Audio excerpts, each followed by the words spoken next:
Bonjour chers amis, alors voilà, je me présente Isabelle Ronbrook pour la série Mémoire d'humanité. Donc nous avons invité Xavier pour témoigner d'une histoire de vie et pour redonner essentiellement aux générations présentes et futures une expérience, un vécu, des valeurs, quelque chose qui a touché en soi à un moment donné dans sa vie, qui permet d'éveiller les consciences, puisque c'est aussi le but qu'on se donne pour offrir aux autres, dans ces rencontres, justement, la possibilité d'exprimer quelque chose de soi et que ça puisse faire circuler, relier les cœurs.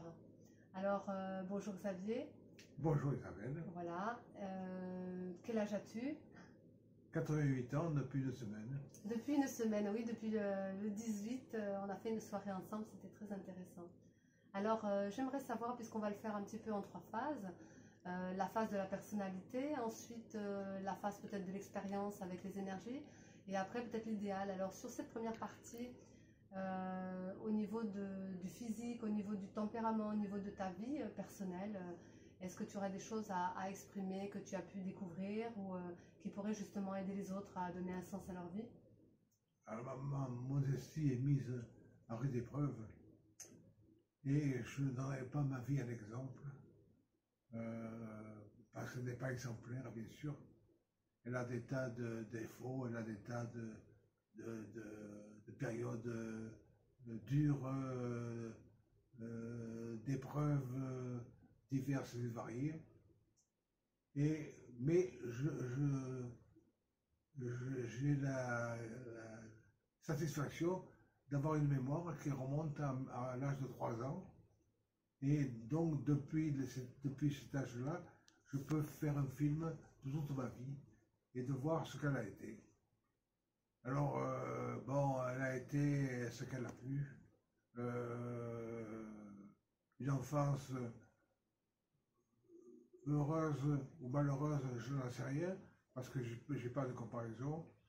Ai-je été aimé ou mal aimé, j'en sais trop rien, parce que je me rends compte qu'au fil du temps, je n'ai jamais su exactement ce qu'était l'amour. Et comme mes parents ont eu une enfance aussi chaotique, j'ai grandi comme j'ai pu, et sans jamais me poser une question sur mon chemin de vie, ni sur les épreuves qu'on allait aborder. Et voilà, et petit à petit, le temps a passé. Il y a quelques projets qui se sont concrétisés, dont j'avais vraiment envie qu'ils se concrétisent. Et puis après, bon, j'ai eu beaucoup d'enfants en 2 fois et je suis très content de mes enfants en général. Ils ne sont pas riches, mais ils ont du cœur, peut-être plus que moi j'ai eu.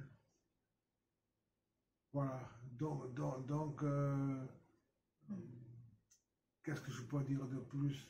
Bien, ensuite, peut-être dans cette deuxième partie, qui pourrait être justement tes expériences. Tu as voyagé beaucoup, ce que tu as découvert par rapport aux autres, au monde, enfin, dans tes voyages, dans tes activités. Qu'est-ce que ça t'a ramené comme ressenti intérieur par rapport à ce mouvement de vie, justement? J'ai beaucoup voyagé, mais malheureusement, on a on a eu beaucoup peu de contact avec des gens de ces pays qu'on a partagés, l'Inde, les États-Unis, l'Irlande, l'Angleterre, le Portugal. On n'a jamais eu vraiment de contact avec les gens. Donc, c'est pas une expérience intéressante que j'ai pu accumuler parce que justement, mes amis avec qui j'étais n'avaient pas pour but de rencontrer les gens du pays. Voilà. Il n'y a qu'en Inde, je m'étais acheté un calot blanc, comme beaucoup les Indiens ont, espèce comme un bonnet militaire. Et quand je passais dans les rues, les gens criaient en me voyant Nehru, Nehru, Nehru, Nehru. Voilà. Donc, c'est le seul souvenir vraiment que j'ai ramené de mon voyage en Inde. Et puis, je suis retourné On est allé à Pondichéry, qui était la ville natale de mon père, et j'ai pu voir le quartier qu'il voulait habiter, l'église où il allait à la messe. Voilà, j'ai vu un petit peu de cette vie un petit peu d'enfant abandonné par son père, qui, dont il a ressenti toute sa vie ce manque et ce manque de communication, du fait qu'il parlait mal le français. Il parlait très bien sa langue natale, qui est le tamoul, mais très mal le français. Donc, avec mon père, je n'ai eu très peu d'échanges.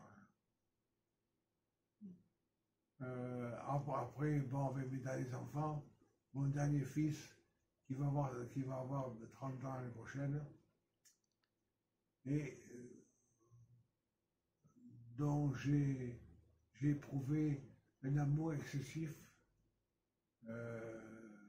où je me rends compte que finalement, c'est pas très bon d'avoir trop d'amour, parce que finalement, l'amour excessif, c'est un amour égoïste, et on attend toujours du retour qui ne vient pas forcément. Bon, maintenant, vous dire que je porte une expérience intéressante, je ne sais pas. Si Marie peut en donner un exemple, oui, un exemple, si vous voulez durer autant que moi, prenez exemple sur moi, sur ma résistance à différentes épreuves, et je suis arrivé à un stade où je suis content d'y être, et peut-être j'ai encore beaucoup d'espoir de transformation, d'amélioration de moi, et je me rends compte qu'il ne faut jamais désespérer, il y a toujours de l'espoir au bout du tunnel. Bien sûr. Qu'est-ce qu'on pourrait dire aussi maintenant pour cette troisième phase, dans le sens de, vous avez été quand même un chercheur, vous avez beaucoup lu, vous avez beaucoup découvert des choses, vous cherchez encore votre idéal, qu'est-ce qui vous pousse justement à aller plus loin encore, comme une conscience qui veut toujours aller au-devant et découvrir et parcourir le monde intérieur, mais en même temps dans sa vie aussi? J'ai toujours été très curieux de tout. Même des gens que je rencontrais, même quelquefois, dans mon métier, j'ai rencontré des gens que je regardais avec insistance et qui ont été gênés en me disant pourquoi vous me regardez comme ça? Je dis pas, mais par curiosité. J'étais très curieux. J'ai beaucoup lu, j'ai beaucoup oublié aussi.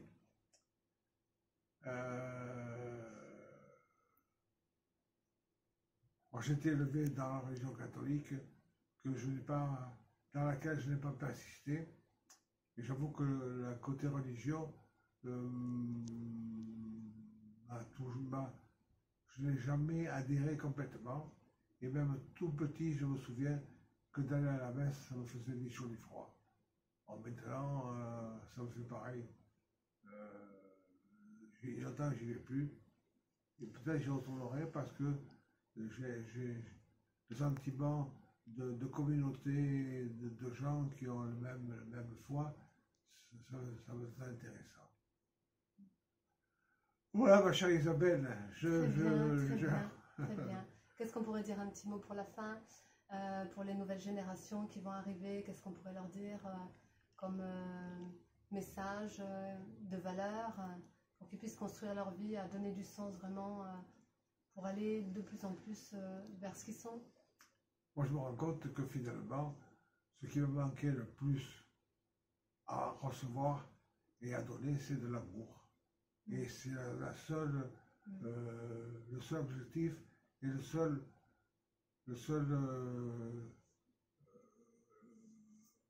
conseil que je donnerais, essayer d'aimer les autres. Et sans vous oublier, bien sûr. D'accord. Voilà. Merci beaucoup, Xavier. À bientôt, chers amis, pour une nouvelle aventure.